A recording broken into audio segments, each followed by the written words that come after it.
Good morning, students. Today our topic is eukaryotic activators. This is my third lecture on eukaryotic activator. Now, what is eukaryotic activators? Already we have described that these are the proteins which bind to the specific sequence present in the DNA far upstream of the promoter sequence, and these proteins are having DNA binding domain as well as activator domain. With the help of DNA binding domain, they bind the DNA, and with the help of activation domain, they exerts the activation, they enhance the activation, transcription activation. How they must be interacting with some of the basal transcription factor. So in this slide, what we are going to discuss that how these eukaryotic activators exert their effect. So there are two hypotheses for this recruitment. One is general transcription factor cause a stepwise buildup of pre-initiation complex. That means all the basal transcription factors come one by one, as you remember from your previous semester, that is DBA complex, transcription factor D, then B, then A, then F. They are coming step by step, and one step these activators also are coming and binding. Or another hypothesis is that general transcription factors and other proteins, that means these activators, are already bound to the polymerase in a complex which we call the holoenzyme. Now, what is the reality? What is the actual scenario? The actual situation is that the combination of to this hypothesis, that means in any event, it appears that there is a direct contact between general transcription factors and activators, which is very much crucial for a complex called RNA polymerase holoenzyme. What is that? I am going to describe it in more details. Now, with whom this activator activation domain? So again, a transcription activator, they are having two domains, one DNA binding domain, transcription activation domain. The activation domain is interacting with whom? After doing several experiments, scientists have come to a conclusion that yes, one of the target protein is TF2D. How? The small experiment, they have co-purified one activator. This activator name is VP16, viral protein, herpes virus protein number 16.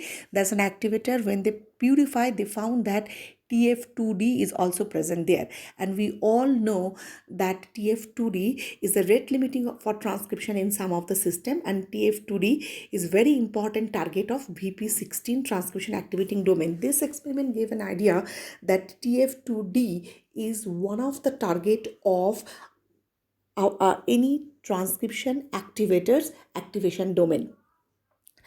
Other experiment also shows that not only TF2D, there is an evidence that TF2B also interacting with transcription activation domain of an activator.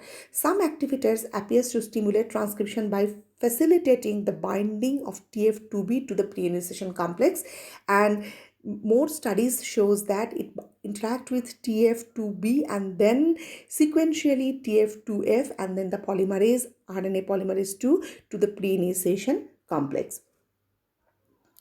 Now this is the two model. One model, the left hand side picture shows that the basal transcription factors, as you remember from your last semester, the D, B, A, F, H, they are coming sequentially, and POL2, generally TF2F, who bring the RNA polymerase 2, and the brown color one, which is named as other factors mediator, they come and bind together sequentially. And this right hand side shows that no, all are bound together and form an holoenzyme, and then with the help of TBP, that's a part of TF2D, comes and bind to the Tata box, the promoter sequence. Well, what is the take-home message? That find the activation domain of a transcription activator interact with the basal transcription factor, and with whom it interacts? TF2D and TF2B.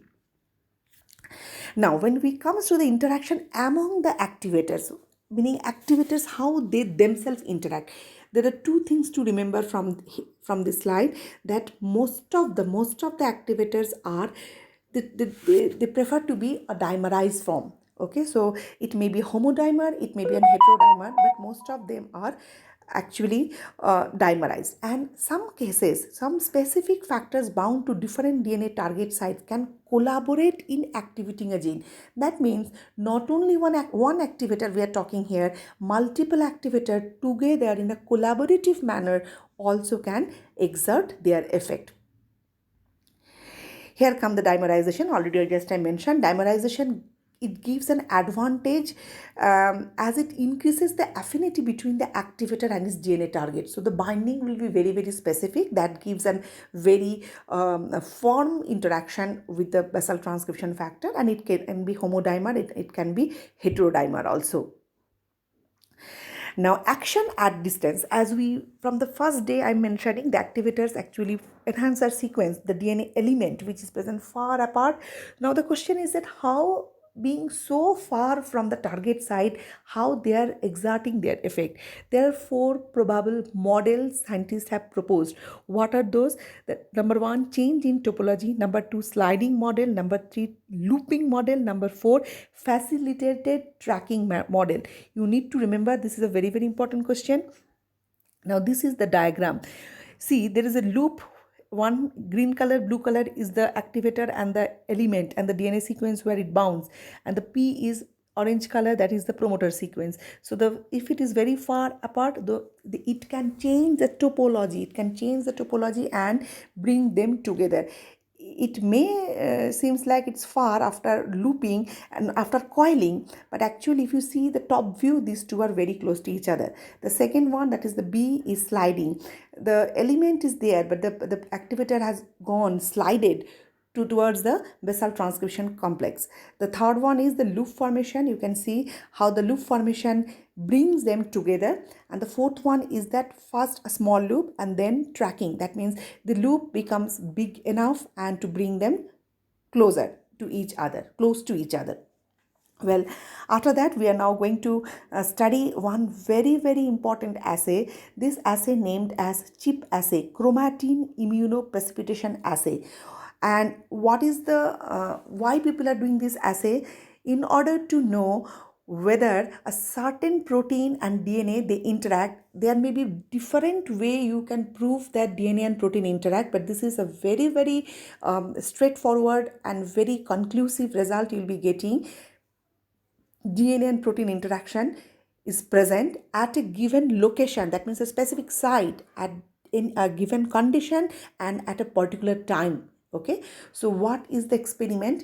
Here we are showing different fragment of chromatin, where three colored protein they have shown, green, blue and red.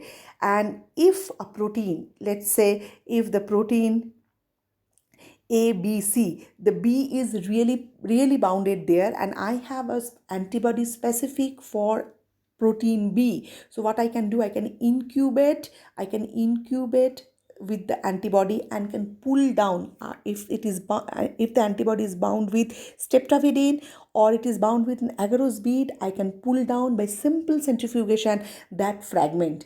Then I remove the protein antibody interaction, and the fragment of DNA what I got it, that can be amplified by using a specific set of primer by doing a PCR reaction.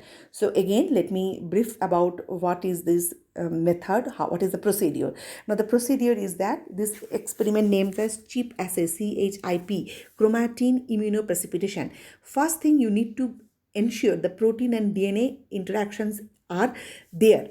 So what you need to do, you need to cross-link the protein and DNA complex with formaldehyde. If really the B protein is interacting with DNA or chromatin, that will be cross-linked on that time if you treat with formaldehyde. After that, you need to remove the formaldehyde by treating with 1 molar glycine. Now you need to break the cell. So we are starting with the cell. So remember, cell, it will be incubated with formaldehyde, followed by when we are removing the formaldehyde by glycine.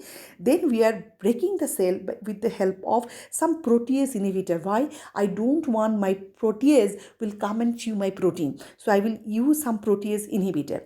How I'm going to break the cell? This is the very, very important thing. We will do sonication at specific the frequency, sonicate the sample to shear the chromatin. So my cell lines, the cell after treating with formaldehyde, glycine, and with breaking the cells with the help of sonication. Now I need to standardize the frequency of this sonication, so that my target size, maybe I'm looking for 500 base pair, or maybe I'm looking for 1 kb DNA. After that, you centrifuge and take the supernatant. Why the supernatant? Because in the pellet you will get the all cell debris. So in the supernatant we are expecting the small fragment of DNA which is hopefully bounded with the proteins are there. Now you take this one, incubate with your specific antibody. Which protein you are thinking that bound with your target DNA, that antibody you have incubated. So that antibody, it is bound with a streptavidin bead or maybe some agarose. If you centrifuge that one, that will pull down the chromatin which is attached with that. Now you need to remove that protein and antibody by heating and then washing, and then you need to precipitate the DNA again, and then take this DNA as a sample and perform a PCR with a specific primer. So you can conclude, if you get the product after after doing the PCR, then you can conclude the protein which with whom you have pulled down the protein and this fragment of DNA are interacting. So this is one experiment by which you can prove the DNA and the specific region of DNA and the specific protein are bound together. So I believe you will understand this part, and please study this chip assay very carefully. If any doubt, please come and ask me. No problem. You can call me. Thank you very much for today.